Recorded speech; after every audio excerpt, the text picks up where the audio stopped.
Hello, I'm Jonathan Chase, hypnotist on and off stage. In this TED Talk, I'll show you the really useful subconscious skill hypnotists call suggestion and how you can use that to talk yourself into almost anything. People know we evil stage hypnotists use suggestion, especially when doing the dark deeds like seduction and divesting people of their life savings. No, don't laugh. Seriously, some people do think that's what we do. And I'm not saying we couldn't, I'm saying that usually we don't. Well, I haven't. Obviously, that's because of people like me hypnotizing thousands on stage and turning them into, well, basically children playing. I remember at a business lunch where I was speaking being asked if I thought it was ethical to manipulate people and force them to do things they wouldn't naturally do. I had to say no. I wouldn't think that was ethical, or for that matter, entirely necessary. Actually, what I do is discover people's true nature and allow them to be that wonderfully imaginative, creative, experimental person they actually are, experiencing the moment. I'm not hiding anything, and I certainly don't need to force anyone. I'm just giving them permission to do what they really want to do, experiencing their imagination. Usually, although certainly not always, in a sleep-like trance state, but always using the tool of hypnotists and mind manipulators that we call suggestion. Now, a suggestion is the induction of an idea, action or feeling in your mind without you noticing. Or maybe you do notice, but you don't stop the idea taking root. Induction means to bring around, to create. In subconscious terms, we create the state where our imaginative mind is in full control without the interference of our intellect or brain.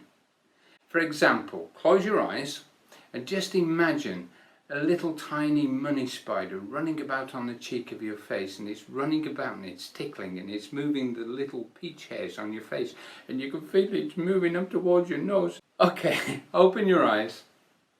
The suggestionist knows that because your subconscious is always listening, what we say matters.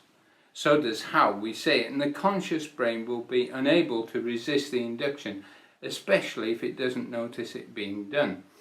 So when you touched your face, although it's likely you have already, I certainly know you wanted to, even if you're resisting.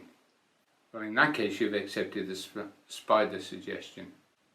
Back in the 1980s, working in the showbiz background, I was a roadie, a stagehand, even serving behind the bar. One summer season on Jersey in the Channel Islands, I was at an after-show wind-down in the Hotel de France bar, and there I had my first close-up experience of stage hypnotism. I'd seen a lot of stage hypnotists from the audience, the great Robert Halpin in Glasgow, Martin St. James on the TV, and of course, the amazing Kreskin, the first of my heroes that stated that all hypnosis is suggestion and the acceptance of suggestion. On this evening in Jersey, the hypnotist was Robin Colville. Robin was and still is a comedian and a hobby hypnotist, and was inducing, that's giving suggestions to, one of the roadie's girlfriends in the bar. She was deeply entranced, and he suggested that post-hypnotically a small electronic toy dog a child was playing with would bark and instantly turn into a full-grown male lion. He woke the girl from trance, pointed to the dog, and the little boy pressed the bark button. Now, I have no idea what you would do if you totally believed a fully grown lion had appeared in a hotel bar just inches away from where you're sitting, but I suspect it may be something similar to what she did. It took Robin about 15 minutes shouting suggestions at her through the locked lift door on the top floor to get her to come out. Now, I was a frustrated star, and I'd been in love with show business since the age of 10. But I told myself I can't sing, can't dance, can't play musical instruments, and I'm not funny or fit enough to do stand-up. But mentalism and hypnotism had always intrigued me. So I asked Robin how did hypnosis work? And he replied, it's just suggestion. And he told me the very simple suggestions he used. A few minutes later I came back and said, okay, I've got the barman on the floor asleep. What do I do now? Also there was Jay Ruffley, a knife-throwing gaff from Liverpool, awesome hypnotist who agreed to mentor me and teach me the stagecraft. It was at that point the dream pilot Jonathan Chase was born. Now the important thing here was my self-suggestion had not always been that I would find a way to get my own act and get on stage. In fact, far from it. My self-suggestions, the insidious inside voice that you and I both have, the voice that can be your best friend and your worst enemy, had always told me that the wings were the closest I'd ever get to being a name on stage. And for years those unproductive suggestions had held me where I was. However, hypnosis helped change that, and the I can't do that litany became my of course I can epiphany. And since then, a few decades of subconscious study, a show business CIU, a best-selling book or 6, shows in the West End and Las Vegas have strengthened my of course I can self-suggestions. So what is self-suggestion? Well, every day you talk to yourself, and more importantly, about yourself. You affirm your beliefs, you explain your behaviours, you predict your future. You persuade, cajole, order and suggest behaviours, good and bad, constantly and consistently to yourself. And you're very good at being you. For this reason alone, you can be very good at being the you really want to be. And all you need to do is to use the techniques of self-suggestion that you're using right now to be who you currently are, as I'm about to show you. How often do you think you talk to yourself? 70 times a day? 100? 100,000? Actually, you talk to yourself so much there aren't any individual bits we can count. If you really pay attention for a moment, you'll notice your rationalizing voice, your bodily functions voice, your last conversation I had voice. It's a real party in there. Just imagine what could happen if all of them are on your side for a change. This internal conversation goes on constantly and with as much effect as a master hypnotist can have, even if it's not as fast.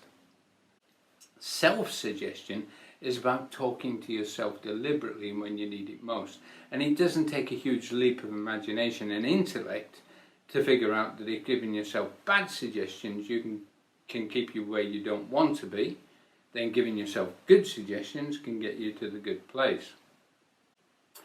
Let's begin by fixing what's broken. Anytime and every time you say or think anything bad about you, immediately correct it out loud, especially when you're in conversation with other people, like this: I have a terrible memory for names. No, actually, I have a brilliant memory for names and I'll never forget yours. Who are you? Use laughter here, because then you're emulating that emotional state where your inner mind starts producing in your brain a substance called dopamine. That's a neurotransmitter which helps your brain actually create connections. Our intellectual conscious logic system doesn't understand humour, and it runs away from embarrassment and so gives over control to your emotional subconscious. And don't worry about what the other person in the conversation thinks. Just see this as an opportunity to program yourself to be better. Actually, this is an ideal opportunity to help the person or people you're with, because if they ask you why you're doing this, just tell them. Chances are they're using unproductive self-suggestion anyway, and telling them how to repair that has to be good. Now, I can't stress how important it is to correct unproductive self-suggestion, and to do that out loud and right away. Do this enough and your brain will start to run the good suggestions automatically. When that happens, you've changed your mind. Okay, so we can repair, but can we also create something that isn't there and confirm the stuff that should be part of us? Yes, we can.